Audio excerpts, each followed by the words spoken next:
ನಮಸ್ಕಾರ ವೀಕ್ಷಕರೇ. ಮಹಿಳೆ ಮೇಲೆ ಹಲ್ಲೆ ನಡೆಸಲು ಒಪ್ಪಿಗೆಯ ಸಂಬಂಧ ಒಂದು ಪರವಾನಗಿ ಅಲ್ಲ ಅಂತ ಹೇಳಿ ಕರ್ನಾಟಕ ಹೈಕೋರ್ಟ್ ಸ್ಪಷ್ಟಪಡಿಸಿದೆ. ವರ್ಷಗಳಿಂದ ಒಮ್ಮತದ ಸಂಬಂಧದಲ್ಲಿದ್ದ ಪುರುಷನ ವಿರುದ್ಧ ಮಹಿಳೆಯೊಬ್ಬರು ಮಾಡಿದ ಹಲ್ಲೆ ಆರೋಪವನ್ನು ರದ್ದುಪಡಿಸಲು ಕರ್ನಾಟಕ ಹೈಕೋರ್ಟ್ ನಿರಾಕರಿಸಿದೆ. ನ್ಯಾಯಮೂರ್ತಿಗಳಾದ ಎಂ. ನಾಗಪ್ರಸನ್ನ ಅವರಿದ್ದ ಏಕಸದಸ್ಯ ಪೀಠ, ಆರೋಪಿ ಮತ್ತು ದೂರುದಾರರ ನಡುವಿನ ಯಾವುದೇ ಒಮ್ಮತ ಅಥವಾ ಒಮ್ಮತದ ಸಂಬಂಧವು ಆರೋಪಿಗೆ ಮಹಿಳೆಯ ಮೇಲೆ ಹಲ್ಲೆ ಮಾಡಲು ಪರವಾನಗಿ ಆಗುವುದಿಲ್ಲ ಅಂತ ಹೇಳಿದ್ದಾರೆ. ನ್ಯಾಯಾಲಯವು ಆರೋಪಿಗಳು ಸಲ್ಲಿಸಿದ್ದ ಅರ್ಜಿಯನ್ನು ಭಾಗಶಃ ಪುರಸ್ಕರಿಸಿತ್ತು ಮತ್ತು ಆರೋಪಿಗಳ ವಿರುದ್ಧ ಹೊರಿಸಲಾದ ವಿವಾಹದ ನೆಪದಲ್ಲಿ ಅತ್ಯಾಚಾರ ಮತ್ತು ವಂಚನೆ ಆರೋಪಗಳನ್ನು ರದ್ದುಗೊಳಿಸಿತ್ತು.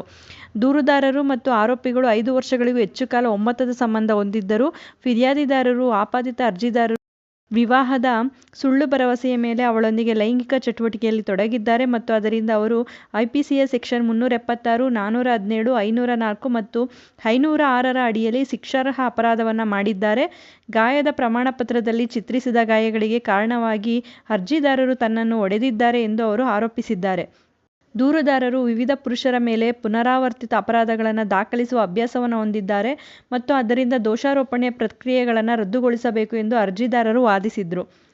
ದೂರಿನಲ್ಲಿನ ನಿರೂಪಣೆಯು ಸಂಬಂಧ ಮತ್ತು ಈ ಅವಧಿಯಲ್ಲಿನ ಎಲ್ಲ ಕಾರ್ಯಗಳು ಒಮ್ಮತದವು ಎಂದು ಸೂಚಿಸುತ್ತದೆ ಎಂದು ಪೀಠವು ಗಮನಿಸಿದೆ. ಅದೇ ಸಮಯದಲ್ಲಿ ಅರ್ಜಿದಾರರು ಇನ್ನೊಬ್ಬ ಆರೋಪಿಯ ವಿರುದ್ಧ ಒಂದೇ ರೀತಿಯ ಅಪರಾಧಗಳನ್ನು ಆರೋಪಿಸಿದ್ದಾರೆ ಎಂಬ ಅಂಶವನ್ನು ಇದು ಗಮನಿಸಿದೆ.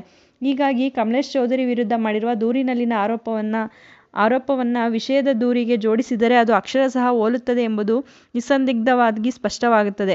ನಿರೂಪಣೆಯ ವಿಧಾನವು ಒಂದೇ ಆಗಿರುತ್ತದೆ. ದೂರುದಾರರು ಒಂದೇ ಸಮಯದಲ್ಲಿ 2 ದೋಣಿಗಳಲ್ಲಿ ಪ್ರಯಾಣಿಸುತ್ತಿದ್ದರು ಎಂಬುದು ಸ್ಪಷ್ಟವಾಗುತ್ತದೆ. ಆದ್ದರಿಂದ ಆಪಾದಿತ ಅಪರಾಧವು ಐಪಿಸಿಯ ಸೆಕ್ಷನ್ 376ರ ಅಡಿಯಲ್ಲಿ ಶಿಕ್ಷಾರ್ಹವಾಗಿದೆ. ಇದು ಮದುವೆಯ ಭರವಸೆಯ ಮೇಲೆ ಮತ್ತು ನಂತರ ಮದುವೆಯ ಭರವಸೆಯನ್ನು ಉಲ್ಲಂಘಿಸಲಾಗಿದೆ ಎಂಬ ವಿಶೇಷ ಮನವಿಯ ಮೇಲೆ ಇಂತಹ ಒಮ್ಮತದ ಕಾರ್ಯಗಳ ಮೇಲೆ ಅದು ಮೇಲ್ನೋಟಕ್ಕೆ ತಿಳಿಯುತ್ತದೆ. ಐಪಿಸಿಯ ಸೆಕ್ಷನ್ 417ನ್ನು ಸಡಿಲವಾಗಿ ಹಾಕಲಾಗಿದೆ ಏಕೆಂದರೆ ಇದು ಮದುವೆಯ ಸುಳ್ಳು ಭರವಸೆಯ ಮೇಲೆ ಅಥವಾ ಮದುವೆಯ ಭರವಸೆ ಮತ್ತು ನಂತರದ ಉಲ್ಲಂಘನೆಯ ಕಾರಣದಿಂದ ಲೈಂಗಿಕ ಸಂಬಂಧವಾಗಿದೆ ಎಂಬ ಆರೋಪದ ಒಂದು ಭಾಗವಾಗಿದೆ.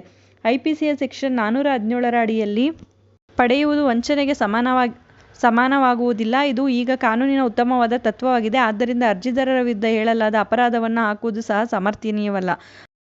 ಐಪಿಸಿಯ ಸೆಕ್ಷನ್ 323 ಅಂದರೆ ಸ್ವಯಂ ಪ್ರೇರಿತವಾಗಿ ನೋವುಂಟು ಮಾಡುವುದು ಮತ್ತು 504 ಉದ್ದೇಶಪೂರ್ವಕವಾಗಿ ಅವಮಾನ ಮಾಡುವುದಕ್ಕೆ ಸಂಬಂಧಪಟ್ಟ ಅಪರಾಧಗಳಿಗೆ ಸಂಬಂಧಿಸಿದಂತೆ ದೂರುದಾರರ ಆವೃತ್ತಿಯು ಆಕೆಯ ದೇಹದ ಮೇಲೆ ಅನೇಕ ಮೂಗೇಟುಗಳಿವೆ ಎಂದು ಸೂಚಿಸುವ ಗಾಯದ ಪ್ರಮಾಣಪತ್ರದಿಂದ ತಿಳಿಯಲಾಗುತ್ತದೆ ಎಂದು ನ್ಯಾಯಾಲಯ ಹೇಳಿದೆ. ಆರೋಪಿ ಅರ್ಜಿದಾರರ ಹಲ್ಲೆಯಿಂದಾಗಿ ಮೂಗೇಟುಗಳು ಉಂಟಾಗಿವೆ. ಆದ್ದರಿಂದ ಐಪಿಸಿಯ ಸೆಕ್ಷನ್ 376 ಅಥವಾ ಐಪಿಸಿಯ 417ರ ಅಡಿಯಲ್ಲಿ ಅಪರಾಧವನ್ನು ಮಾಡಲಾಗದಿದ್ದರೂ ಐಪಿಸಿಯ ಸೆಕ್ಷನ್ 323 ಮತ್ತು 504ರ ಅಡಿಯಲ್ಲಿ ಅಪರಾಧವು ಪ್ರಾಥಮಿಕವಾಗಿದೆ. ಒಂದು ಮಾಹಿತಿ ಉಪಯುಕ್ತವಾಗಿದೆ ಅಂತ ಭಾವಿಸ್ತೀನಿ. ಮತ್ತಷ್ಟು ಮಾಹಿತಿಗಾಗಿ ನಮ್ಮ ಚಾನಲನ್ನು ಲೈಕ್ ಮಾಡಿ, ಮತ್ತೊಬ್ಬರಿಗೆ ಈ ವಿಚಾರ ಉಪಯುಕ್ತ ಆಗುತ್ತೆ ಅನಿಸಿದ್ರೆ ಶೇರ್ ಮಾಡಿ. ಹೊಸದಾಗಿ ನೋಡ್ತಾ ಇರೋರು ಸಬ್ಸ್ಕ್ರೈಬ್ ಮಾಡಿಕೊಂಡು ನೋಡಿ. ಕಾನೂನಿನ ಜ್ಞಾನ ಪ್ರತಿಯೊಬ್ಬರಿಗೂ ಉಪಯುಕ್ತ ಆಗುವಂಥದ್ದು. ಬಿಡುವಿನ ಸಮಯದಲ್ಲಿ ಇಂಥ ಉಪಯುಕ್ತ ಮಾಹಿತಿಗಳನ್ನ ತಿಳ್ಕೊಳ್ಳೋದು ಪ್ರತಿಯೊಬ್ಬರಿಗೂ ಉಪಯುಕ್ತ ಆಗುತ್ತೆ ಅಂತ ಹೇಳಿ ಭಾವಿಸ್ತೀನಿ. ಧನ್ಯವಾದಗಳು.